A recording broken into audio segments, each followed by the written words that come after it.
예수소망교회 매일 성경 말씀 사무엘상 2장 22절에서 36절까지의 말씀으로 사랑과 공의의 하나님 이란 제목으로 말씀드립니다. 엘리와 그 가문은 엘리의 아들들의 악행을 방관하였고 또 부당한 이득을 함께 취함으로 하나님은 한 선지자를 통해서 엘리의 아들들과 그 가문에 대해서 돌이킬 수 없는 심판을 선언하십니다. 22절부터 26절까지의 말씀, 엘리가 매우 늙었더니 그의 아들들이 온 이스라엘에게 행한 모든 일과 회막문에서 수종된 여인들과 동침하였음을 듣고 그들에게 이르되 너희가 어찌하여 이런 일을 하느냐? 내가 너희의 악행을 이 모든 백성에게서 듣노라. 내 아들들아 그리하지 말라. 내게 들리는 소문이 좋지 아니하니라. 너희가 여호와의 백성으로 범죄하게 하는도다. 사람이 사람에게 범죄하면 하나님이 심판하시려니와 만일 사람이 여호와께 범죄하면 누가 그를 위하여 간구하겠느냐 하되 그들이 자기 아버지의 말을 듣지 아니하였으니 이는 여호와께서 그들을 죽이기로 뜻하셨음이더라. 아이 사무엘이 점점 자라매 여호와와 사람들에게 은총을 더욱 받더라. 엘리의 두 아들 홈리와 비느하스는 제사장의 신분으로 하나님 앞에서 영적으로 도덕적으로 매우 성결하고 헌신적인 삶을 살아야 했습니다. 그러나 그들은 제사 제도를 문란하게 했고 또 심지어 회막문에서 수종드는 여인들과 동침하는 죄를 저질렀습니다. 그러나 반면 사무엘은 어려서부터 성실히 하나님을 경외하고 하나님과 사람들에게 인정받는 자로 자라갔습니다. 오늘 말씀 가운데 엘리의 두 아들이 타락하게 된 배경에는 엘리의 자녀 교육에 대한 소홀함이 있었습니다. 엘리는 두 아들의 잘못을 알고 있었음에도 불구하고 적절한 책망과 징계를 소홀히 함은 물론 오히려 그 죄를 묵과함으로 죄를 허용하는 과오를 범했습니다. 여기서 엘리가 매우 늙었다라는 말은 결국 사무엘상 4장 15절에 엘리의 나이가 98세라는 나이로 나오는데 이것은 육체적으로 늙었다는 의미보다는 영적인 어두움을 말하는 것입니다. 자녀의 영적인 교육에 부모의 역할이 굉장히 크게 작용을 하는데 엘리는 이것을 경히 여겼다는 것입니다. 부모들은 자녀들이 어렸을 때부터 철저하게 신앙을 훈련해야 합니다. 잠언서 13장 24절에도 매를 아끼는 자는 그의 자식을 미워함이라. 자식을 사랑하는 자는 근실히 징계하느니라. 여기서 여호와께서 그들을 죽이기로 뜻하셨습니다라는 말은 그들의 범죄를 적극적으로 막지 않았다는 뜻이지 그들로 하여금 범죄하게 했다는 말은 아닙니다. 그들이 범죄로 인해 죽음의 길로 가는 것을 허용하셨다는 것이죠. 우리는 하나님께서 성령으로 회개하게 하지 않으면 우리 모두는 죄악을 저지를 수밖에 없는 자들입니다. 요한복음 16장 8절과 9절에도 성령에 대한 말씀인데 그가 와서 죄에 대하여 의에 대하여 심판에 대하여 세상을 책망하시리라. 성령께서 우리의 죄를 깨닫게 해주신다는 것입니다. 하나님께서 바로 왕의 마음을 강팍해 하신 출애굽기 4장의 말씀을 통해서도 사람들이 죄악으로 달려가는 것을 하나님은 반드시 심판하신다는 것입니다. 25절에도 사람이 사람에게 범죄하면 하나님이 심판하시려니와 만일 사람이 여호와께 범죄하면 누가 그를 위하여 간구하겠느냐 하되 그들이 자기 아버지의 말을 듣지 아니하였으니 이는 여호와께서 그들을 죽이기로 뜻하셨음이더라. 이들이 하나님을 모독하는 이러한 무서운 죄에 대한 경고를 엘리는 너무 늦게 하였고 너무 약하게 했던 것입니다. 결국 엘리의 이러한 신앙교육의 잘못된 이러한 교육은 하나님의 심판을 불러오게 됩니다. 그러나 26절에 사무엘은 여호와 사람들 앞에서 더 은총을 받게 되는 대조적인 말씀이 나옵니다. 예수님도 누가복음 2장 52절에는 지혜와 키가 자라가며 하나님과 사람에게 더 사랑스러워 가시더라. 우리는 영적인 어렸을 때부터 신앙 교육을 통해서 하나님의 자녀로 잘 키워가야 될 줄로 믿습니다. 이제 27절부터 36절까지는 하나님께서 이러한 엘리 집안에 한 선지자를 보내시고 엘리의 과오를 책망한 다음에 그와 두 아들의 죄로 인해서 엘리와 두 아들이 한날에 죽으리라는 말을 하십니다. 결국 사무엘상 4장 11절에 보면 블레셋과의 전투에서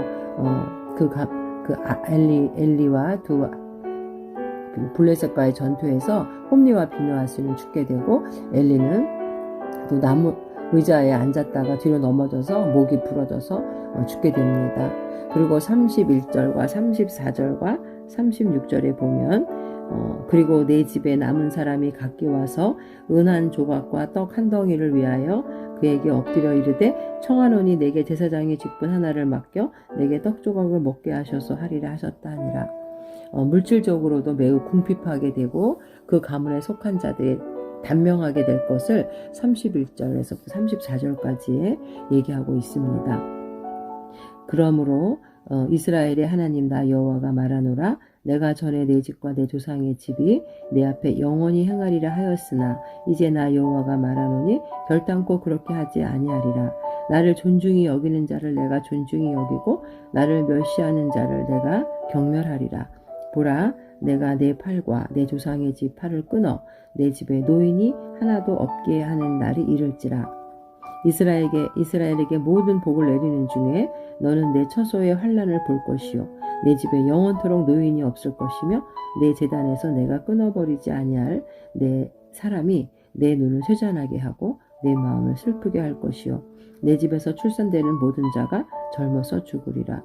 내 두 아들 홈리와 비느하스가 한날에 죽으리니 그 둘이 당할 그 일이 내게 표징이 되리라. 이제 그 엘리 집안에 하나님께서 심판을 내리십니다. 그리고 하나님께서는 30절에도 이스라엘의 하나님 나 여호와가 말하노라 내가 전에 내 집과 내 조상의 집이 내 앞에서 영원히 행하리라 하였으나 이제 나 여호와가 말하노니 결단코 그렇게 하지 아니하리라. 나를 존중히 여기는 자를 내가 존중히 여기고 나를 멸시하는 자를 내가 경멸하리라. 하나님께서 높이시고 위대하게 쓰는 사람은 하나님 앞에서 자신의 존재가 어떻다는 것을 정확하게 인식하는 사람입니다. 하나님 앞에서 우리가 겸손하게 자기를 부정하는 것은 특별한 미덕이 아니고 지극히 정상적인 것입니다. 그리고 경건치 못하고 하나님을 멸시하는 자를 하나님이 경멸하신다는 것도 이것은 하나님의 어떤 공포스러운 조치를 말하는 것이 아니라 당연하고 지극하고 합리적인 처사라는 것을 우리는 알아야 합니다. 인간은 오직 자신의 이름과 명예 또 성취가 하나님께로부터 온다는 것을 우리는 깨달아야 합니다.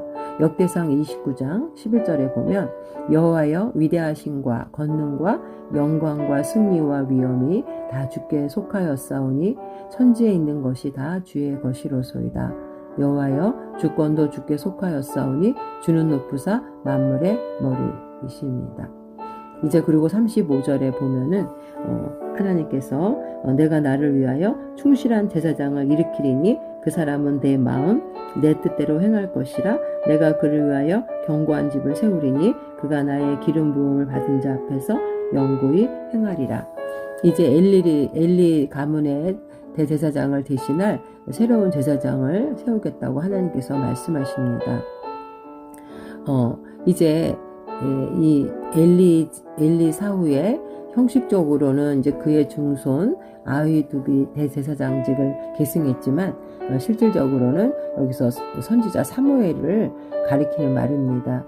그러나 2차적으로는 또 훗날 이다말 계열의 엘리의 후손을 대신해서 대제사장이 된 엘르아살 계열의 사독을 가리키는 것이고, 왜냐하면 엘리 집안의 그 제사장들이 다 끊어지기 때문에 그것을 말하는 것이고, 궁극적으로는 자신의 피를 희생제물로 바쳐 전 인류의 영원한 구속을 성취하고 제사장이 되신 예수님을 여기서 예표합니다.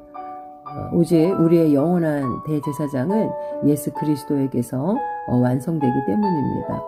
히브리서 9장 11절에 보면 그리스도께서는 장래 좋은 일의 대제사장으로 오사 손으로 짓지 아니한 것 곧 이 창조에 속하지 아니한 더 크고 온전한 장막으로 말미암아 염소와 송아지의 피로 하지 아니하고 오직 자기의 피로 영원한 속죄를 이루사 단번에 성소에 들어가셨느니라. 오늘 이 엘리 집안의 멸망을 통해서 우리 하나님은 사랑의 하나님이시지만 공의의 하나님이시라는 것을 나타내고 있습니다. 출애굽기 34장 7절에도 보면 여호와께서 그의 앞으로 지나시며 선포하시되 여호와라 여호와라 자비롭고 은혜롭고 노하기를 더디하고 인자와 진실이 많은 하나님이라. 인자를 천대까지 베풀며 악과 과실과 죄를 용서하리라. 그러나 벌을 면제하지는 아니하고 아버지의 악행을 자손 3, 4대까지 보응하리라. 인자를 천대까지 베푸시지만 그 자녀의 벌은 그러나 악과 벌은 아버지의 악행을 자손 3, 4대까지 자손 3, 4대까지 보응한다는 것은 결국 그 족속 그 가문을 다 멸한다는 그런 말씀이시죠. 사랑의 하나님이시지만 죄는 하나님께서 용납을 못하신다는 것입니다. 잠언서 8장 17절에도 나를 사랑하는 자들이 나의 사랑을 입으며 나를 간절히 찾는 자가 나를 만날 것이니라. 하나님께서는 교만한 사울 왕을 버리시고 다윗을 세우실 때도 순종이 제사보다도 낫다고 말씀하십니다. 하나님이 쓰시는 사람은 능력이 많고 똑똑한 자가 아니라 겸손히 하나님 앞에 순종하는 사람을 사용하여서 하나님의 영광을 드러내기를 원하십니다. 결국 인간 대제사장은 완전할 수 없고 죄인이기 때문에 그 임무를 완전히 수행할 수 없었기에 하나님은 예수님을 이 땅에 보내셔서 우리를 위한 영원한 대제사장의 직분을 감당하게 하신 것입니다. 오늘 말씀을 통해서 결국 우리는 하나님 앞에 겸손하게 순종하며 대제사장이 되신 예수님을 통해서 우리가 구원받았음을 감사하고 하나님 앞에 순종하는 자로 하나님의 영광을 드러내는 자로 죄를 멀리하고 하나님의 영광을 위해 살아가는 거룩한 성도들이 되어야겠습니다. 사랑의 하나님, 에베소 교회 요한계시록 2장 7절에 그러나 너를 책망할 것이 있나니 너의 처음 사랑을 버렸느니라. 그러므로 어디서 떨어졌는지를 생각하고 회개하여 처음 행위를 가지라. 만일 그리하지 아니하고 회개하지 아니하면 내가 내게 가서 내 촛대를 그 자리에서 옮기리라 말씀하셨습니다. 우리가 주님의 구원의 그 사랑을 받은 자로서 다시 한번 첫사랑을 회복하는 자들이 되게 하여 주시고 하나님의 촛대를 옮기신다는 말씀을 통해서 우리의 구원을 두렵고 떨림으로 이루어가는 거룩한 자 되게 하여 주시옵소서. 예수님의 이름으로 기도합니다. 아멘.